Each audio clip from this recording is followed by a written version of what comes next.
The world's on edge and Canada's done playing nice. The United States, our neighbor, our ally, has always been a partner, until now. Under President Trump, it's not partnership, it's punishment. Tariffs aren't just threats, they're economic missiles aimed at Canadian jobs, industries, and families, but Canada's not folding. Under Prime Minister Mark Carney, we're fighting back, not with bluster but with brains. This isn't about love or hate for America, it's about survival in a world where Trump's ego calls the shots. Buckle up. This is Canada's stand, cold and calculated against a storm of chaos. Trump's tariff roulette is spinning and Canada's not betting on his whims. We don't have a deal with Canada, he says, voice dripping with disdain like we're a problem to be swatted away. His letters, those 1.5-page ultimatums, aren't negotiations. They're demands. Pay the tariff, bend the knee, or bleed. That's not diplomacy. It's domination. Trump doesn't see Canada as a partner but as a punching bag. His words aren't policy, they're power trips. He doesn't want talks. He wants surrender. But Canada, under Carney, doesn't break. We bite back. Mark Carney isn't here to play Trump's game. While the president rips up trade agreements like they're yesterday's news, Carney builds alliances. Trump's tariffs on steel, aluminum, and autos aren't just numbers. They're attacks on workers in Windsor, Hamilton, and Brampton. Families who didn't sign up for this war are caught in the crossfire. Trump thinks pressure equals progress. He's wrong. Canada's response? Strategic, sharp, and unshakable. Carney's not screaming for headlines. He's shielding industries, saving jobs, and outsmarting a bully. Last week, Canada slapped countermeasures on steel. Not to escalate, but to protect. These aren't reckless jabs, they're precise strikes. Carney's team didn't just react, they planned. Subsidies for manufacturers, support for small businesses, and safety nets for workers aren't photo ops, they're lifelines. While Trump's tariffs aim to crush, Carney's policies absorb the blow. He's not chasing quick wins or Twitter clout. He's building a Canada that can weather the storm, not just today, but for decades. That's the difference between a populist and a professional. Trump's August 1st deadline looms like a guillotine. Tariffs jumping from 25% to 35% unless Canada signs on the dotted line. But Carney's not sweating. He knows a bad deal is worse than no deal. Trump's letters, nearly 200 sent to countries like Japan and the EU, aren't agreements. They're economic blackmail.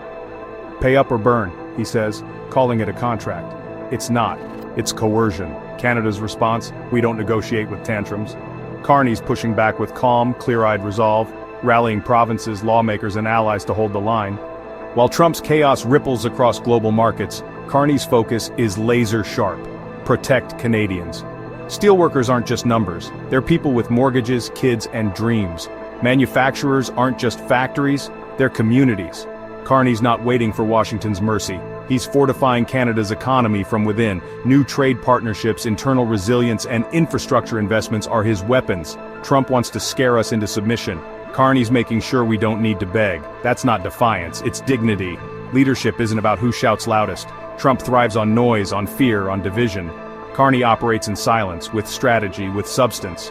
While Trump alienates allies, mocks NATO, and cozies up to strongmen, Carney strengthens Canada's spine. He's not just defending against tariffs, he's preparing for a future where Canada doesn't rely on an unpredictable neighbor. Ports, roads, and radar systems aren't just projects, they're power moves. The Arctic, a battlefield for resources and influence, is now Canada's priority. Trump tweets about strength, Carney builds it. The contrast is stark. Trump's White House is a circus of shifting deadlines and broken promises. Carney's parliament is a machine of steady progress. Canadians feel the tension, half trust Carney to secure a fair deal, half worry Trump's volatility will burn us all. That split isn't about Carney's failure, it's about Trump's recklessness. Markets crave stability, businesses need clarity. Trump delivers neither, Carney delivers both. He's not promising miracles. He's delivering results, quietly, methodically, relentlessly. This isn't just about trade, it's about trust. Trump's shattered it, not just with Canada, but with American farmers, workers, and allies watching their livelihoods catch fire. He calls it winning, it's wreckage. Meanwhile, Carney's not just holding Canada together, he's making it stronger. Provinces are united. Indigenous communities aren't afterthoughts, they're partners. The Building Canada Act isn't rhetoric, it's reform. Treaty rights are respected, not ignored. Development and dignity coexist. Trump bulldozes, Carney builds. Canada didn't ask for this fight, but we're ready. Trump's gambling with people's futures, tossing threats like dice. Carney's investing in ours with policy, not posturing. While Trump's letters flood the world with fear, Canada's response is clear. We won't be bullied. We won't be broken. Under Carney, we're not just surviving, we're strategizing. This is Canada's moment to stand tall, not because we hate America, but because we love our people. And we'll protect them, no matter the cost. The clock's ticking. Trump's August 1st deadline isn't just a date, it's a detonation. Tariffs climbing to 35% on Canadian goods aren't policy. They're economic warfare. Steel, aluminum, autos, entire industries dangle over the edge. Workers in Windsor, families in Hamilton, small businesses in Brampton didn't start this fight, but they're the ones in the line of fire. Trump calls it a deal. It's a shakedown. Canada, under Mark Carney, isn't blinking. We're not here to grovel. We're here to grind. Trump's world is simple. Comply or collapse. His letters, mailed out like eviction notices to Canada, Japan, the EU, aren't invitations to talk. They're orders to obey. Pay the tariff, sign the paper, or your economy burns. That's not leadership, it's extortion. He brags about sending 200 of these threats, calling them contracts. They're not, they're chaos in an envelope. But Canada's not cowering. Carney's response is cold steel. We don't fold under pressure, we fortify. While Trump swings his tariff hammer, Carney's building a fortress. Emergency measures for steelworkers, subsidies for manufacturers, and tax breaks for small businesses aren't just relief, they're resistance. These aren't gestures, they're calculated moves to shield Canadians from a reckless president. Carney's not chasing applause or viral moments, he's securing livelihoods. Where Trump sees pawns to push around, Carney sees people to protect. That's why Canada's industries haven't buckled. That's why hope still burns. This isn't just a trade war, it's a test of character. Trump thrives on volatility, shifting goalposts, and rewriting rules to suit his mood. Markets shudder, businesses stall, workers lose sleep, but Carney's Canada doesn't waver. He's not reacting to Trump's tantrums, he's outmaneuvering them. New trade deals with Asia and Europe aren't just backups, they're bold steps to reduce reliance on a neighbor gone rogue. Trump wants Canada isolated. Carney's making us indispensable. The Arctic is Canada's next frontier, and Carney's not sleeping on it. A $6 billion investment in over-the-horizon radar, year-round military presence, and dual-use ports isn't just defense, it's dominance. The North isn't just ice, it's influence, resources, and power. Trump's too busy tweeting to notice, but Carney's playing the long game. These aren't just bases, they're beacons of sovereignty. Canada's not just guarding borders, it's claiming the future. Trump postures, Carney prepares. At home, Carney's rewriting the rules of leadership. The Building Canada Act isn't just legislation, it's a lifeline for Indigenous communities too long ignored. Treaty rights aren't lip service, they're law. Development doesn't steamroll, it collaborates. Carney's not ticking boxes, he's building trust. Compare that to Trump, who treats Indigenous nations as obstacles, pushing pipelines over promises. Carney's Canada doesn't just consult, it commits. That's power with purpose, not pageantry. Canadians feel the strain, half trust Carney to carve out a fair deal, half fear Trump's chaos will swallow us whole. That doubt isn't about Carney's resolve, it's about Trump's recklessness.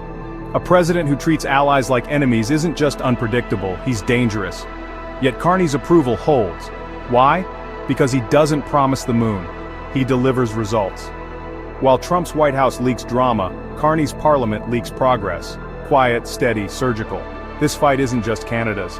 American workers, farmers in Iowa, auto workers in Michigan, small businesses in Ohio, are collateral damage in Trump's trade games. He tells them to be grateful while their livelihoods burn. Carney sees the bigger picture.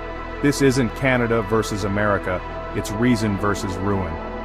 Canada still believes in the American people, but we won't bow to a bully in the White House. Carney's not just fighting for us, he's fighting for what's right. Trump's deadlines are like his promises, loud, flimsy, and fleeting. August 1st isn't a finish line, it's a distraction. His tariffs aren't strategy, they're stunts. But Canada's not playing his game. Carney's team is working lawmakers, allies, and global partners, not to beg, but to build. We're not chasing quick fixes or photo ops. We're crafting a Canada that thrives, not just survives. Trump wants instant wins. Carney's building lasting ones. The world's watching. Trump's tariffs don't just hit Canada, they ripple across global trade. Allies like the EU and Japan are reeling too. But Canada's response stands out. Carney's not yelling about greatness, he's proving it. Infrastructure upgrades, youth education, healthcare investments, these aren't slogans. They're seeds for a stronger nation. Trump divides with fear, Carney unites with vision. One's a showman, the other's a statesman. This is Canada's line in the sand. We didn't choose this war, but we're ready for it. Trump's gambling with economies, tossing threats like dice. Carney's investing in people with policy that protects and plans that endure. While Trump's letters try to break us, Carney's leadership lifts us. Canada's not just standing tall, we're standing smarter. We're not fighting for pride, we're fighting for progress. And under Carney, we're not just going to win, we're going to redefine what winning means.